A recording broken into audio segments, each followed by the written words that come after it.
राम राम शेतकरी मित्रांनो, 25 मे रोजी जो कापूस लागवड केलेली होती त्याचे आजच्या कंडिशनमध्ये असा होऊन गेलेला आहे. फळफांद्याही निघालेले आहेत. गडफांदीच्याही आपण याच्यावर एक ज्या वेळेला थोडी क्लिअर दिसेल किंवा त्याच्या गडफांदीला फळफांद्या लागतील तेव्हा आपण याच्यावर एक व्हिडिओ बनवणार आहेत. आपण जे अडीचचे प्रमाण माप घेतलेलं आहे ते का घेतलं आहे हे पण आपण सर्व माहिती आपण देणारच आहोत. शेतकरी मित्रांनो, आजपर्यंत आपल्या 3 फवारण्या झालेल्या आहेत. 1 रुपयाही आपण बाहेरून फवारणी घेतलेली नाही आहे. घरगुती निविष्ठा आपण वापर करतो.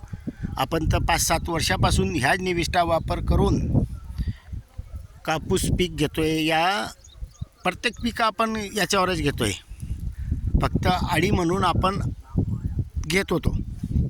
आता मागच्या वर्षी बी तोही कमी झालेला आहे, कारण आपण जे समोर दिसत असेल शेराचे झाड लागवड केलेली आहे ते त्याच्यासाठीच केलेलं आहे. भरपूर दुरून आपण शोधून आणलेलं होतं ते, आणि आडीवर पण आपण काम करायला केलेलं आहे. तर शेतकरी मित्रांनो, याला 3 फवारण्या आजपर्यंत 27 किलो रासायनिक खत दिलं गेलेलं आहे. 1.5 एकर क्षेत्र आहे.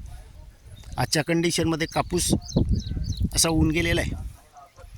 आता पाऊस 2 दिवसापासून बंद आहे, पण पाऊस गेल्या आपण ते पाणी देणं नियोजन चालू करून दिलेलं आहे. तळे पडण्याच्या अगोदर पाणी कधी दिलं तर कापसाला झटका बसत नाही.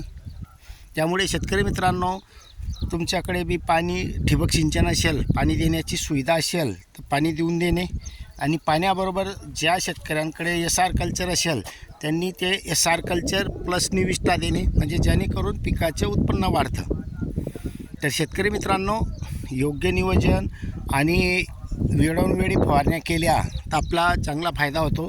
आणि फवारणी करण्याचा हेतू आपण कीटकनाशकसाठी काम करतच नाही, आपण झाडामध्ये रोगप्रतिकारशक्ती वाढवण्याचे काम करतो. त्याच्यामुळे आपलं उत्पन्न वाढतं. शेतकरी मित्रांनो, 3 फवारण्या झालेल्या आहेत आजपर्यंत आपल्या, आणि आजच्या कंडिशनमध्ये कापूस ह्या पद्धतीचे होऊन गेलेला आहे.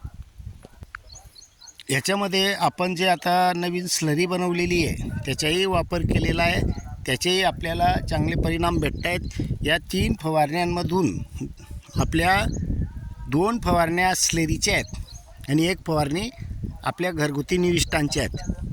म्हणजे हे पण आपल्याला उपलब्ध करून देण्यासाठी आपण काम करतो आहे. आपल्याला चांगले रिझल्ट भेटलेत. रिझल्ट भेटला नसता तर कापूस अशा कंडिशनमध्ये राहिला नसता. धन्यवाद.